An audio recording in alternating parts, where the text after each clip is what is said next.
artists! Welcome to our first episode of DIY Art Supplies with Miss Patterson. I'm so glad you're here today. We are going to be making a really cool art paper. Now this paper, you can use it as art itself, or you can use it as something that you can make for a different project, like for a collage, or you can use it to make a letter or an envelope. But we're going to be learning how to make marbled paper today. Okay, so this here is my example, and this is a project that you're going to need your parents' permission and probably a little bit of their help, because this one can get messy. So I would suggest putting on some old clothes, that it's okay if you got some paint or something on, and maybe even doing this outside. Okay, so the first thing I have here, let's go over our materials. Okay, I have a cooking sheet. This is what you would make cookies on. I have some aluminum foil. I have shaving foam. Now, this is shaving foam, not shaving cream. That doesn't seem like a big distinction, but it makes a big difference. You want the foam that comes out white, not the gel that comes out green. Okay, so shaving foam. I have some food coloring. I just knocked my yellow down, so we're going to just be using red, blue, and green today because yellow just fell on the ground. Oops. All right, so I have my food coloring. Now we want to use the liquid food coloring, not the gel food coloring. So that's really important. The liquid will mix and blend. The gel is just going to stick in a blob. So liquid food coloring in whatever colors you want. Something that you can use to smooth your shaving cream. Something you can use to mix your shaving cream. And something like a piece of cardboard, or you can ask your parents, this is a piece of old junk mail that I'm just going to recycle anyway. So I'm going to use it to make art first, but you want something that's nice and stiff. We're going to use this to scrape away our shaving cream. All right, so we have all our materials. Let's get started. First thing I'm going to do is cover my workspace with aluminum foil.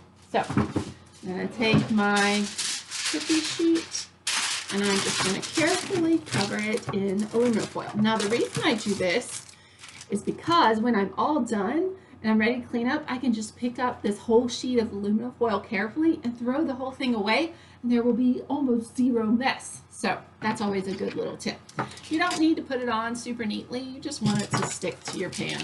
Okay, next thing I'm going to do, I'm going to give my shaving foam a little shake, shake, shake. Then I'm going to put shaving foam on my aluminum foil. All right, so see how it's kind of lumpy and bumpy? I kind of want to smooth out those bumps a little. So I'm just going to carefully use my little rubber spatula here, and I'm just going to smooth down my foam. So now see how much smoother it looks? I'm finished with that, so I can set it to the side. Set aside my shaving cream as well. All right, so now I'm going to add my food coloring. Now this is nice because we just had Easter last week, and some of you might have done Easter egg dyeing with food coloring, so you probably still have some hanging out around the house. So I'm just going to put drops of food coloring all over. Now it's okay if your blue and your reds and your greens touch, because you're going to see how those colors will mix together, and we'll get to see what new colors get made. So I'm going to add some red, blue, and green. Like I said, I would have added yellow, but oops, I dropped it behind my desk and I don't want to stop my video to try to find it. All right, so I have my dye now. Right now it's just kind of dots, and I don't want dots. I want to see swirls and movement. So I'm going to take my skewer. So see the sharp side? I'm going to use the flat side, and I'm going to marble my ink. Now marble just means swirl around. Now we don't want to mix it to the point where it's all one blob. We want to see the different colors distinctly, but we do want them to mix a little bit. So I'm just going to kind of make some swirls. The more swirls I make, the more interesting it looks. Okay. The reason we call it marble is because it looks, when it's done, it'll actually look like the stone marble that has all those lines and changes in color in it. So that's what we're trying to achieve. All right, what do you think? I think it looks pretty cool. So I'm gonna set my skewer to the side. I have a little scrap piece of paper on my desk that I'm putting all of my shaving cream colored materials on so that it doesn't get everywhere. Okay, now I'm going to take a piece of white paper. Now here's the cool part. You can do, this is just regular copy paper. You can do this on envelopes. You could do it on cardstock. You could do it on construction paper. You just want it to be on some kind of white paper. Okay. So I'm going to lay it down on top of my shaving cream and I'm gently going to smooth it. Now I'm pushing down a little bit because I want those colors to stick to the paper, but I don't want to smush it so hard that the shaving cream oozes out the side.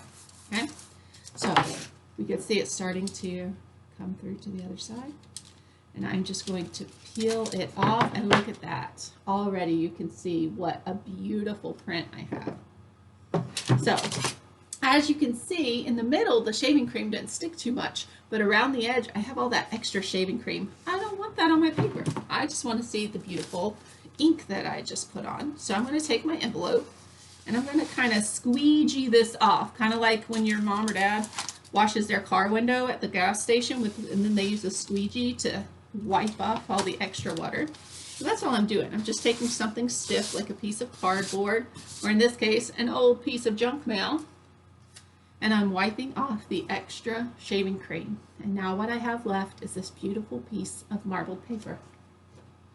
Now, look at all that ink that's still on my shaving cream. So I can totally go back in there with my skewer and I can mix it all up again. Make a new pattern.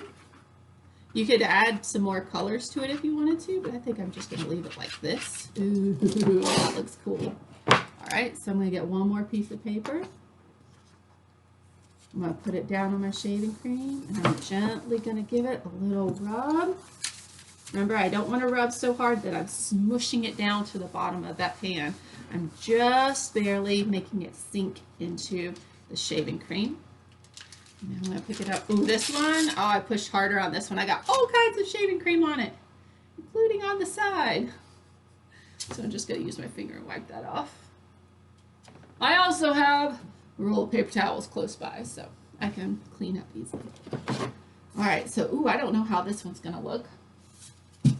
So let's see. I'm gonna take my envelope and I'm going to wipe away. Oh, you guys, it looks so cool. Let's do it, I think, just a couple more times to get all that extra shaving cream off.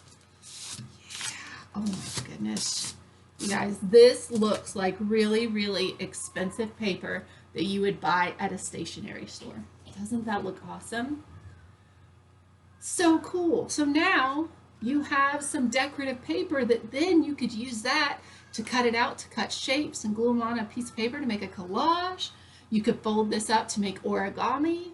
You could glue another piece of paper to the back and turn it into a letter.